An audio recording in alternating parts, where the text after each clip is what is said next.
So full disclosure, I actually recorded my top 10 best metal albums of the year so far video about a week ago, or at least a week ago as of this recording, and in retrospect, I now wish that I hadn't done that. I now wish that I had exercised a little bit of patience and restraint, because had I done so, I may have been able to include this album, Phantom Indigo, from Seputus. Now, why would I want to do that? The answer's pretty simple.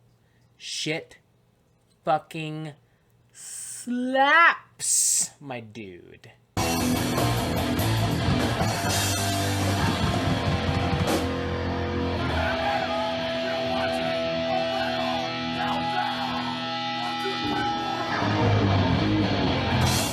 Phantom Indigo is the sophomore studio album from American technical, progressive, and avant-garde death metal supergroup Seputus, whose members collectively have performed with everyone from Artificial Brain to Imperial Triumphant to Weeping Sores to Glorious Depravity. Worth noting as well, every single member of Seputus is also currently a member of Piron, a band that has been responsible for some of the most mentally and physically taxing and punishing avant-garde and technical death metal, not just of the 2010s, but possibly of all time, to the point where I feel pretty comfortable calling them this generation's answer to a band like Gorguts. I mean, everything they make is just so chaotic, so intense, so complicated. Like, the only other bands I can think of who come even inches close to creating the same kind of truly unorthodox, batshit crazy mayhem would be Ad Nauseam, Portal, maybe the aforementioned Imperial Triumphant, particularly with their last studio album, Alphaville. Look, the point is, these guys have been making crazy fucking music for a crazy fucking long time, and Phantom Indigo is initially no exception. It's a lot of droning, dissonant, ambient, and atmospheric passages, weird time signatures, and rhythmic changes, clashing directly with very abrasive, very angular and metallic death metal riffing and some seriously deep, cavernous vocals. It's dense, it's hazy, it's murky, and definitely not something that uninitiated tech death and avant-garde listeners should probably spend much time with. For instance, if you happen to be one of those really stubborn old-school death metal nerds, the kind who would argue that bands like Carcass, Death, Gorguts, and many more got worse as they got more progressive, more melodic, and more experimental, then this probably wouldn't fucking do it for you. And look, y'all can listen to whatever the fuck you want. I truly don't care at the end of the day, contrary to popular belief. But with all due respect, dismissing this as pretentious wankery, as artsy-fartsy avant-garde buffoonery, would be a grave mistake, because there is an emotional and psychological current running through this album that offers it far more substance than your typical technical or avant-garde death metal display. Writing here, inspired by the book Hallucinations by late neurologist Oliver Sacks, Phantom Indigo is a window into the kind of mental loops that can occur from repeated fixation, meaningless daily routine, and negative mental thought patterns. The thoughts themselves are phantoms, and the spectrum of feelings are a color that cannot concisely be expressed. Call me crazy if you like, but considering Toronto is now in month number 15 of its COVID-19 related lockdown, I can't help but relate to some of this just a little fucking bit. The album does such an incredible job tapping into the mental fatigue, confusion, and depression that we have all experienced on some level within the past year. The opening cut, The Will to Live, for instance, is a deeply evocative cut that opens the album on an incredibly stark and powerful note. The manic percussion, the grinding guitar and bass work, the very thick, murky, metallic percussion, all culminating to create such a dark and brutal and oppressive number, emboldened by some very poetic and introspective lyrics. As the band writes here in these deeply poignant passages, you long for death and yet you live, chained to the earth, fated to labor from the moment of birth, a servant of the will to live. Closing out the same number on your instincts, your bridle, they revive you, your cringing remit. You will know no peace this day, you will learn what it means to submit. Following track, The Learned Response, converts the repetition, the monotony of our daily routines, the agony of normal everyday life into explosive, violent death metal carnage.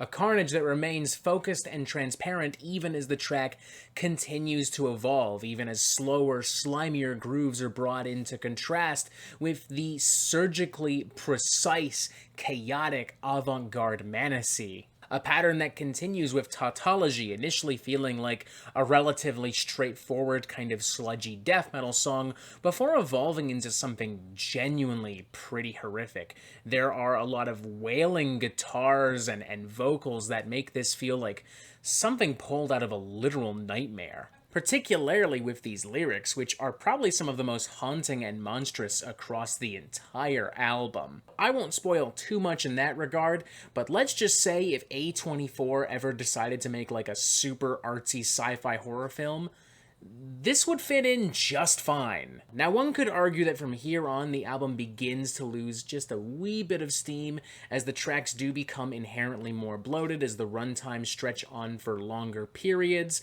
and as the band begin to repeat and reuse various tactics already used on this album, and already used in seminal works by many of the bands we've already name-dropped in this very review.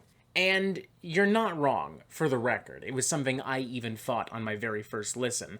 After the third track, I kind of thought, alright, I've got the gist of this, I can kind of tune out now. But I didn't, because even though the music wasn't quite as inventive or as ambitious as the earlier tracks may have been or may have implied to be, this is still a remarkably cathartic and gripping record. It's still incredibly effective. There is still so much emotion bleeding out of every single pore on this thing, and it keeps you glued to this album even when you think you've seen everything it has to offer. The album's closing number and title track, Phantom Indigo in particular, is probably one of the most emotionally powerful pieces of avant-garde and technical death metal I think I've heard in a very long time. And honestly, in some weird way, I can't help but think that it might be a good thing that this album doesn't literally smash brains in the same way that recent records from, say, Portal or Ad Nauseam may have. This album is really trying to leave some kind of emotional, psychological impact on you. It's trying to channel all of the dark, negative emotions that you have experienced in your life, that you've experienced in this past year, and that you may be experiencing right now. And it's trying to translate that into something really cathartic and engaging. It doesn't want or need to be Obscura 2.0, unlike every other tech death or avant-garde death metal record. It's perfectly happy, relatively speaking at least, being Phantom Indigo, and it's extremely effective at being Phantom Indigo. And as such, I feel extremely comfortable giving this a 4.5 out of 5. I think this is an incredible record. It is incredibly lush, incredibly cathartic, deeply immersive and powerful, and still extremely brutal from start to finish. Like, this thing is filled with insane riffs, insane vocal performances, the production is fucking fantastic, even the general aesthetic of the record is amazing. Like the artwork, for instance. We don't normally talk about artwork here on the Metal Meltdown, but the art, this is one of the prettiest pieces of album art I think I've ever seen in my time with the Metal Meltdown on YouTube. Like, even if this album was shit, I would buy the album just for that artwork. No fucking exaggeration. Anyone looking for something far more substantial from technical and avant-garde death metal should be extremely satisfied with this, as should anyone already familiar with Gorguts, Piron, Imperial Triumphant, Artificial Brain, and many, many more. Am I still disappointed that I pre-recorded my top 10 albums of the year list? Yeah, kinda, because this probably would have ended up on the list had I not done that. But that aside, I do still feel comfortable saying that this is one of the best tech death and avant-garde death metal records of the year so far, and if all goes well, perhaps a contender to show up on my final top 10 list at the end of the fucking year. 4.5 out of 5, a truly incredible record. Definitely check this bad boy out. And that is it for the Metal Meltdown. I'm not an expert, nor do I claim to be, so what do you think? Do you like this record? Do you not like this record? And what do you want to hear from me next? And thank you for watching. Make sure you press subscribe so you get updates on the Metal Meltdown fucking immediately. And as always, you have yourself a fantastic fucking day.